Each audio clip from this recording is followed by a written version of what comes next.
और बड़ी खबर इस वक्त आपको एक बता दें, एलजेपी छोड़कर कांग्रेस में शामिल हुए हैं काली पांडे। एलजेपी छोड़ने पर काली पांडे ने बड़ा बयान दिया है। काली पांडे ने कहा है कि पार्लियामेंट्री बोर्ड की बैठक में फैसले नहीं होते थे। एलजेपी के अंदर चिराग पासवान को एक आदमी ने घेर लिया है। सौरभ पांडे से परमिशन लेकर ही वो मुलाकात करते थे और एलजेपी में बुजुर्गों का सम्मान नहीं होता है। बुजुर्गों का सम्मान नहीं हो रहा, इसलिए उन्होंने एलजेपी को छोड़ा है। लोजपा छोड़ने का कुछ कारण था, क्योंकि हम लोग रामविलास जी के साथ है पार्टी में।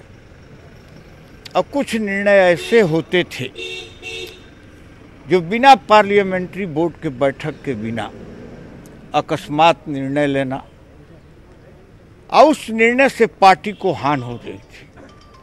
तो मैंने देखा कि जिस तरह निर्णय हो रहा है, रामविलास जी इस दुनिया से चले गए तो ये पार्टी अपने पथ से भटक जाएगी और सजोया हुआ रामविलास जी का जो बाग था वो अब बर्बाद होने के कगार पर था। इसलिए मैंने कांग्रेस में पहले से था, पुराने घर में वापस आ गया। क्या आपको लोजपा ने टिकट नहीं दिया इसीलिए लोजपा ने छोड़ा आप? मैंने तो कभी टिकट मांगा ही नहीं। मैंने कभी लोजपा से टिकट मांगा ही नहीं।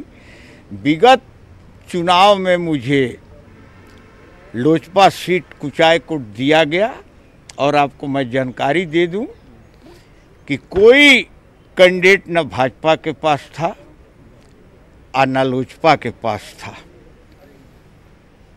अब मैं एमएलए का चुनाव लड़ना नहीं चाहता था, लेकिन रामविलास जी का आदेश हुआ कि हर हालत में आपको लड़ना है। आपने लोजपा के संसदीय बोर्ड पर आरोप लगाया कि जो चीज़ें चल रही है, रामविलास पासवान, दिवंगत रामविलास पासवान के समय में सब कुछ ठीक चल रहा था, लेकिन वर्तमान दौर में जिसके हाथ में बागडोर है लोजपा की, वो बिल्कुल सही तरीके से नहीं चल रहा है। सीधे तौर पर आप पूरे जो लोजपा का ऊपर से नीचे तक का जो सिस्टम है, नहीं, आपने अपने गलत सिस्टम समझा।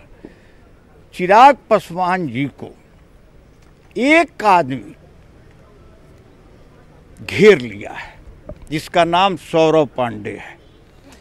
संसदीय बोर्ड का डिसीजन नहीं होता है। अब अगर चिराग पासवान जी से बात करना हो तो सौरभ पांडे से आपको बात करना होगा। काली पांडे जी, मैं आपको बीच में रोकना चाह रहा हूं, क्योंकि 13 करोड़ बिहार की जनता देख रही है। सौरभ पांडे कौन है? अब मुझे पता नहीं है कि सौरभ पांडे, कोई कहता है कि बनारस के हैं, कोई कहता है कि इनके साथ पढ़ा लिखा आदमी है। अब हम लोगों का उम्र नहीं है कि चिराग पासवान से बात करने के लिए सौरभ पांडे। पहले भी आईटी के जो प्रदेश अध्यक्ष हैं निरंजन सिंह, उसने भी आरोप सौरभ पांडे पे ही लगाया। तो क्या जो जिस तरह से चीज़ें चल रही है, वो जो बात कहना चाहते हैं, जो पदाधिकारी है, कार्यकर्ता है लोजपा का, अपनी बात को राष्ट्रीय अध्यक्ष के पास नहीं पहुंचा पा रहे हैं? एक छोटा कार्यकर्ता था, माननीय रामविलास पासवान जी से मिलना चाहता था तो मिल लेते थे। लेकिन अगर चिराग पासवान के यहाँ आप फोन कीजिए तो सौरभ पांडे का लाइन मिल जाता है। सौरभ पांडे जब अनुमति देंगे तभी आप चिराग पासवान से मिल सकते हैं, जिनके बाप के साथ मैं रहा। और बाप का सम्मान अगर नहीं मिलता है तो बेटा बनकर तो कोई नहीं रह सकता है।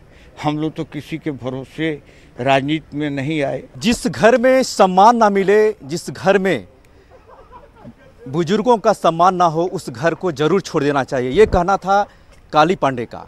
कैमरामैन प्रहलाद सिंह के साथ निरंजन सिंह, न्यूज़ 18 दिल्ली।